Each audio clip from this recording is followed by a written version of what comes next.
Hello. Okay, so today I want to talk about self-regulated learning. So it's one of the strategies that I used in learning any form of discipline, right? But today I want to talk about it um, in relation to anatomy. Okay, so self-regulated learning is whereby a learner or a student drives his or her own learning. Okay, so this strategy was mostly used and commonly used during the time of COVID-19. So all schools were closed and all students had to always study even though they were still at home. Okay, so self-regulated learning was used at the time, but then we didn't realize it was very useful.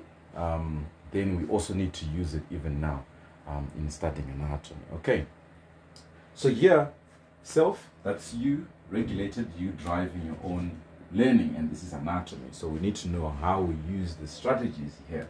Okay, fine. So you have a goal, right? So whenever you're studying something, you have your own goal. So let's say at the end, you want to pass to be an A plus student. Okay, you want to pass to have your A plus. So to do this, you need a number of factors, right? Or a number of strategies that you need to use to achieve that. Okay, so number one is basically your plan.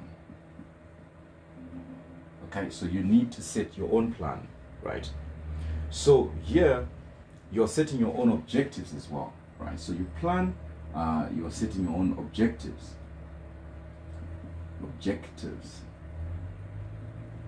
Okay, so what is my plan? My plan is that in the following week or during the coming 5 days or 3 days or today, I want to finish the histology of the GI system. So that's your plan, right?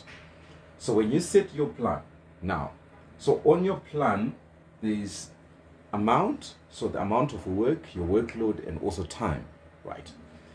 So you need to make sure that whatever you're setting up will obviously fit in the time that you're expecting to do it. Okay, you can say, I want to start the whole body in an hour. That's impossible, right? So you need a plan, right? Number two is you plan, that's the first thing. Number two, that's the process of you doing it. So execution, right? So execution. So that is you now performing, right? So in here, we are now making use of the strategies, okay? Then number three is then you evaluating what you've done. Okay, so I've been reading the whole day. So how do I know that I actually understood what I read? Because most of the times we plan, we do, but we then don't evaluate ourselves. We wait for the exam to evaluate us so that we know, I'm a 30% student in this region, I'm a 90% student in this region. But you can actually evaluate yourself before the exam, and evaluation is good because you can analyze where you are, okay, the level of understanding that you have, and you can then redo the whole process again, saying, I've evaluated myself and I've just seen that concerning the development of the heart, I know little, okay? Because if you stop at this level, you will, tell yourself that I've read, but you cannot tell how much you have understood. So you then use evaluation strategies. Okay, so the first thing is plan, execute, right, and then evaluate. All right. So in terms of planning, right, that's when you put a number of things like your own timetables, right, and the time that you want to study, right, which time is best for you during the day, and how you then move on to execution. So this is whereby we now, doing what we have planned there, right? And in execution, you can also give room for modifications of your plan to say, I plan to study this time, but no, let me change it this time. So you can actually then modify. Then evaluation, you can use a number of things to assess yourself, right? So you can use questions, okay? So you can use past papers, Okay, so you can use past papers that have been written before by other students, right? Or general papers, just, you know, practice papers, okay? So you can use practice papers. You can use practice papers. And on top of that, one of the strategies that is used in evaluation is discussion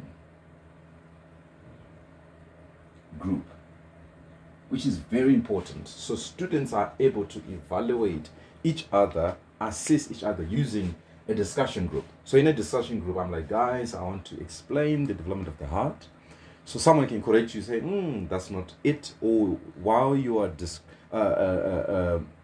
explaining to someone, describing something, then you can, you know, realize that I don't know everything, or I don't know this part. So you can actually evaluate yourself there, right? Another way of evaluation is self-examination, right? So you can, after you read maybe the anatomy of the brachial plexus, right? You can then, whilst you're reading, you can set questions. So whilst you're reading there, you can actually set questions. Then after you read, try and answer those questions, right? So self-examination.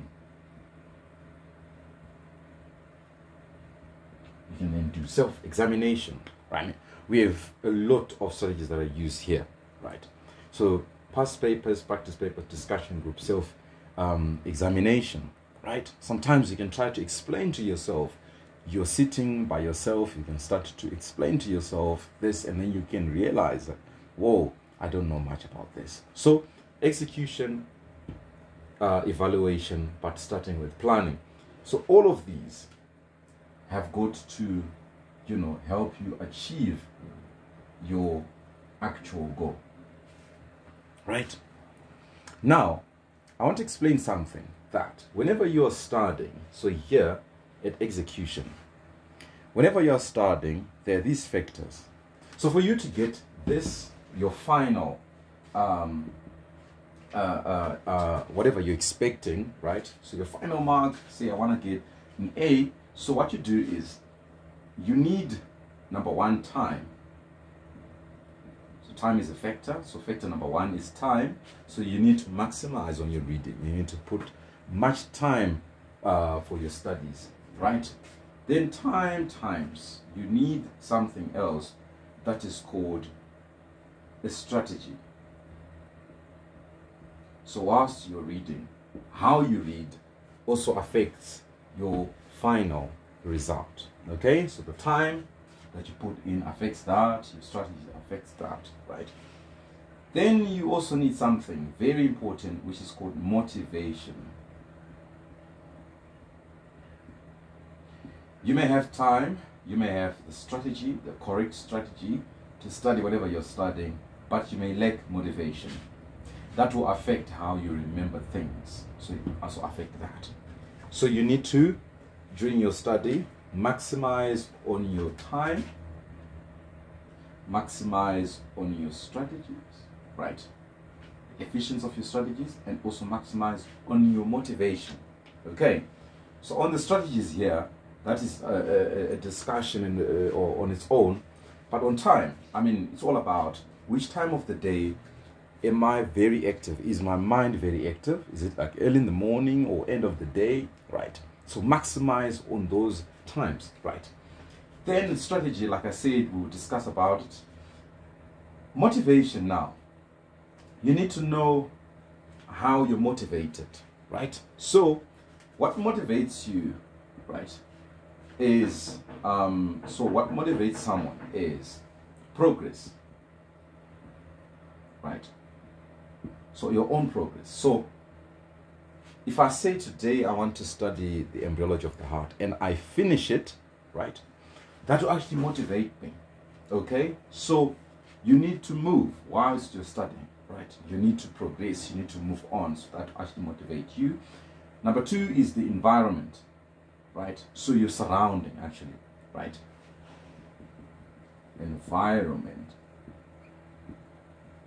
Okay, so where you're studying affects your own motivation, right? So you can't be studying in a noisy environment, right? That will affect your own motivation.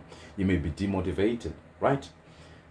Some people would like to study where there is a little bit of music. That's up to you. Some people would want like a dead, quiet environment. That's up to you. Someone would like a library. That's you. Someone like a room. That's you. Someone like to study in a park. That's you.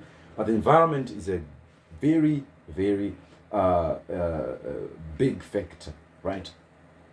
Now, on the environment, it's very good for you to also change environments. For the past year, you've been reading on the same desk in the same room. Nothing has changed, right?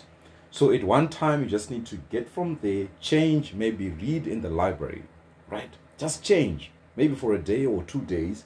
That will actually motivate you again. Just how you change things.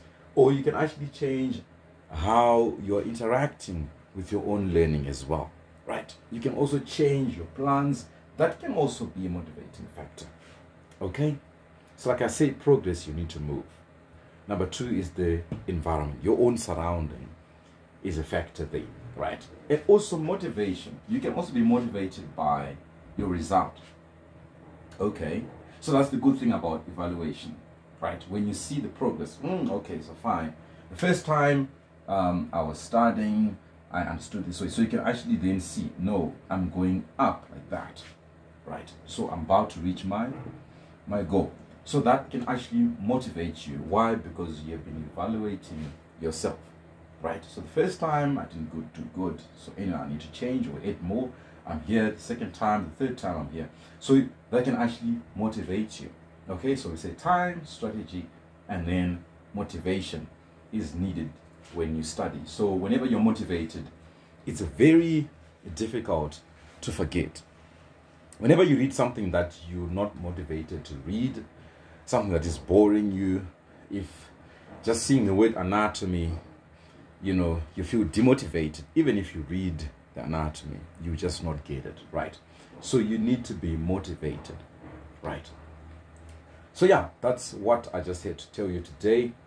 Just a little bit on our next discussion, we'll talk about the whole strategies that you can use whenever you're studying anatomy. Okay, so this is how you can actually drive your own learning. You can plan, execute, evaluate, and then whilst you're doing that, you need maximum time, maximum strategy, maximum motivation.